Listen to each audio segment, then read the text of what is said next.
ఈ రోజు దేవుని యొక్క వాగ్దానం, మీ పంటలను తినివేసిన పురుగులను నేను గద్దించదను. మలాకీ గ్రంథం 3:11. ఉదయకాల సమయంలో లెగ్గని దేవునికి ప్రార్థన చేస్తున్నావా? దేవుని వాక్యాన్ని చదువుతున్నావా? దేవుణ్ణి తప్పనిసరిగా దీవించి తప్పనిసరిగా దేవుణ్ణి ఆస్వాదించబోతున్నాడు. ఈ రోజు నీకున్న ఇబ్బందులు, నీకున్న సమస్యలను దేవుడు ఎరిగి ఉన్నాడు.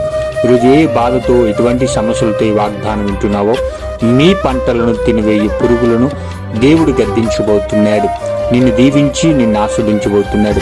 నీ కుటుంబంలో అనేక ఆర్థిక సమస్యలను కుమిలిపోతున్నావా? అనేక బంధకములో ఉండి అనేక రోగము కలిగి జీవిస్తున్నావా? సహోదరి సహోదరుడా, అపవాద బంధకములో ఉంటున్నావు. అనేక ఇబ్బందుల్లో నువ్వు కుమిలిపోతున్నావు. లేవనెత్తిన వారు లేరు.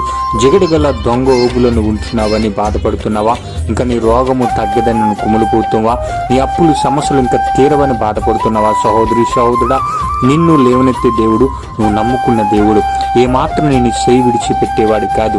చీడ పురుగులు, గొంగళ పురుగులు, పసర పురుగులు తినివేసిన పంట మరలా దేవుడు నీకు ఇవ్వబోతున్నాడు. దేవుడు నీ పంట చుట్టూ, నీ ఇంటి చుట్టూ కంచా కాపుదాలుంచి నీకే అపాయము కీడు రాకుండా కంచా కాపుదాలు దేవుడు ఉంచబోతున్నాడు.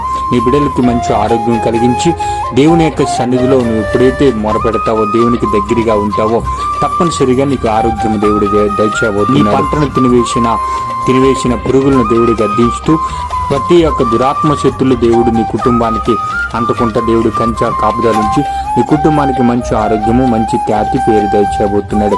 ఎక్కడైతే నిందించబడుతున్నావో, ఎక్కడైతే నువ్వు అవమానం కలిగి ఉంటున్నావో, నమ్మిన వారే నిన్ను దూషిస్తున్నారా? తోటి బంధువులే నిన్ను వెలువేస్తున్నారా? డబ్బున్నప్పుడు ఒకలాగా, డబ్బు లేనప్పుడు ఒకలాగా ప్రేమించిన ప్రేమ ఈ లోక ప్రేమ, ఈరోజు శ్రేష్టమైన ప్రేమ యేసుక్రీస్తు ప్రేమ.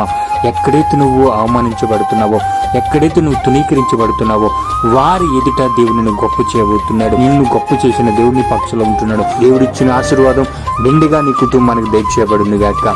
ఈ వాగ్దానం వింటున్న ప్రతి ఒక్క కుటుంబాన్ని దేవుడు దీవించి ప్రతి ఒక్క కుటుంబాన్ని దేవుడు ఆస్వాదించబడింది గాక. ఆమేన్.